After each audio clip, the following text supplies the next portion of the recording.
এই জন্য তালেবে এলেম ভাইয়েরা যারা মজলিসে আছেন আপনারা, বা আমরা আমাদের বয়ান আগে পরে শুনেন যারা, আমি আগে বলছি, কোনো বেনামি, কোনো গোপন দল অথবা হক্কানি আলেম ওলামাদের ব্যাপক ওপেন যারা থাকেন, এদের একদম সরাসরি সমর্থন এবং সরাসরি সাপোর্ট এবং পৃষ্ঠপোষকতা ব্যতীত কোনো দল, কোনো সংগঠনে যোগ দেওয়া যাবে না।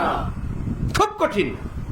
এই দেশে ইহুদিদের দল আছে, খ্রিস্টানদের দল আছে, কাদিয়ানীদের দল আছে, ইহুদিদের দল আছে, অমুসলিমদের দল আছে, বহু রকমের ইসলামের নামে। বহু আগে হাদিসের বাজার যখন গরম, মানুষ হাদিস শুনলেই কথা শুনে। আমাদের উস্তাদরা শুনেছেন, এক লোক বাজারে গেছে বেগুন বেচতে, কেউ বেগুন নেয় না। এক সাথী দুষ্ট বললো, আরে মেয়ে বেগুন বেচা এতক্ষণ লাগে? হাদিসের এক অর্থ হইল নবীর হাদিস, আর হাদিসের শাব্দিক অর্থ হইল কথা।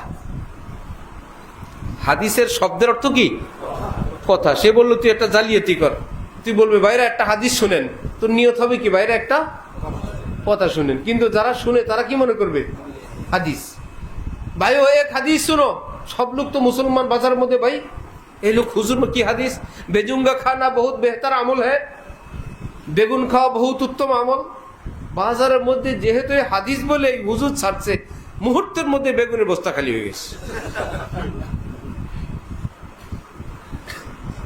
আরে বাবা, তরকারি তো একটা নিবই, যেহেতু একটা হাদিস বেগুন নিয়েছে। কারণ মানুষ তো এত কিছু জানে না।